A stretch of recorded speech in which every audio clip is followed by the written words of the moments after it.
দুধ। আপু এটা কি খাঁটি দুধ না ভেজাল দুধ? এটা অবশ্যই খাঁটি দুধ। ছোয়া যদি খাঁটি হয়, ছোয়ার দুধ কি কখনো ভেজাল থাকবে? আপনার খামারটা কই আপু? আমার খামার না, মানুষের খামার। ওখানে গিয়ে দুধ দোয়ায় নিয়ে আসি। আপু আপনার কত কেজি দুধ হয় ডেইলি?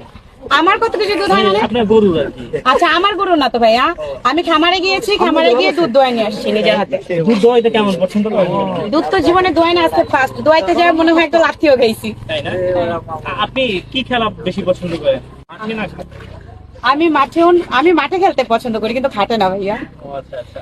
না না, মাঠে ঘাটে আপু থাকে না। এই যে হিরো আলম যে এখন তালাক দিবে রিয়ামণিকে, এখন আপনি বিয়ে করবেন নাকি হিরো আমি আলমকে? বিয়ে করবো আপু, কেন? এই যে সে আমার এই যে সব hero। ক্যামেরা দিকে চলে। আমি কেন তাকে বিয়ে করব? আচ্ছা, আপনার দুধ কি ঘন না পাতলা না পানি মিশানো? ও ভাইয়া, অরিজিনাল গরুর দুধ ঘনই থাকে, পাতলা থাকে না। আমার মনে হচ্ছে আপনার মুরগির দুধের কথা না, আপনার বলছেন। দুধ ঘন না পাতলা? আমার দুধ না এটা। আরে আপনার আপু চেহারা দেখে বোঝেন না? আপু যে চেহারা, আপুর দুধ তো ঘনই হবে। তার তো যে চেহারা, আপুর দুধ তো ঘনই হবে। চেহারা দেখলে বোঝা যায় কোনটা পাতলা কোনটা। তার নিজের দুধ তো ঘন হবে নাকি পাতলা হবে? আরে ভাইয়া, এটা আমাদের গরুর দুধ।